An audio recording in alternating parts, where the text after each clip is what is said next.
Jeffrey Epstein started his career as a teacher. He had no traditional track record in finance, no famous hedge fund, or verifiable massive early trades. Yet he somehow amassed hundreds of millions of dollars. He used that money to buy his way into the highest circles of society. He cultivated friendships with presidents, international royalty, and industry titans, projecting an aura of total invulnerability. How does a prolific criminal operate a massive network from luxury estates and evade consequences for over a decade? Maintaining an operation across multiple continents for 14 years required a specific architecture. It relied on turning luxury estates into hubs for recruitment and using high-level access as a permanent buffer against scrutiny. To understand how this structure remained standing for so long, we have to deconstruct the three pillars that supported it: capital, the operation, and the legal shield. After leaving his teaching job, Epstein positioned himself as a private money manager exclusively for billionaires. It was an unusual leap for someone without a standard Wall Street resume.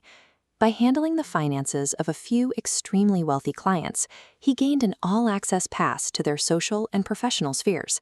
He built a sprawling Rolodex of high-profile connections. Hanging out with the global elite gave him an undeniable aura of legitimacy. People assumed that if he was flying with heads of state and attending exclusive galas, he had been properly vetted.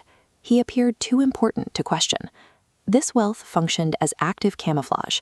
By appearing as a legitimate pillar of the global elite, Epstein effectively blinded authorities to his actions for years. Inside those doors, a highly organized machine was running. Ghislaine Maxwell served as a key operator, managing the daily logistics of the network. She introduced young girls to Epstein under the guise of mentorship or career opportunities. Once lured in, victims were brought to heavily guarded locations. The operation relied on isolated fortresses: a mansion in New York, a sprawling estate in Florida, and a private Caribbean island. The recruitment tactic targeted vulnerable, underage girls. They were approached with offers of quick cash or financial help, masking the danger until they were already trapped on the properties. Then, a disturbing incentive structure kicked in. Victims were paid to recruit other girls from their schools and neighborhoods. This created a pyramid-like structure, allowing the abuse ring to replenish itself, expanding exponentially across multiple states without Epstein finding new victims. This self-replicating recruitment model mirrors the structure of a corporate trafficking syndicate. Every logistical detail points toward a highly organized operation, rather than a series of disconnected events.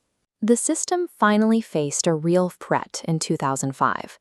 Local police in Florida received a report from a victim's family, triggering an investigation.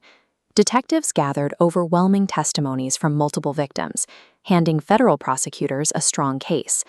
But in 2008, the prosecutors quietly signed a highly controversial plea deal. Epstein pleaded guilty to minor state charges, completely dodging a federal trial. His punishment was incredibly lenient. He spent about 13 months in a county jail, but was granted extensive work release privileges that allowed him to spend most of his days out of a cell, at his own office. The most unusual part of the 2008 agreement was buried in the fine print. The prosecutors granted sweeping immunity to any unnamed potential co-conspirators, protecting anyone else involved from future federal prosecution. This non-prosecution agreement cemented the final pillar.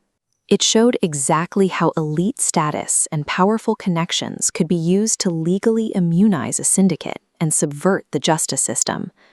Years later, relentless reporting by journalists and the courage of surviving victims forced the government to act again. In 2019, Epstein was arrested on federal trafficking charges, but before a trial could even begin, he was found dead in his jail cell. The following year, Ghislaine Maxwell was arrested, eventually convicted of trafficking and sentenced to prison. With the two central figures removed, the leadership of the ring was officially dismantled. Yet the removal of two individuals does not mean the operation was fully exposed. The broader machinery they built, and the people who benefited from it, remain largely hidden. We still do not know the identities of all the co-conspirators shielded by that 2008 immunity deal, and thousands of pages of critical court records detailing the network remain sealed from public view. Until those records are unsealed and the full scope of the network is dragged into the light, the Epstein case serves as a massive, unresolved warning. It proves how easily a two-tiered justice system can be manipulated to protect the powerful, while the vulnerable pay the price.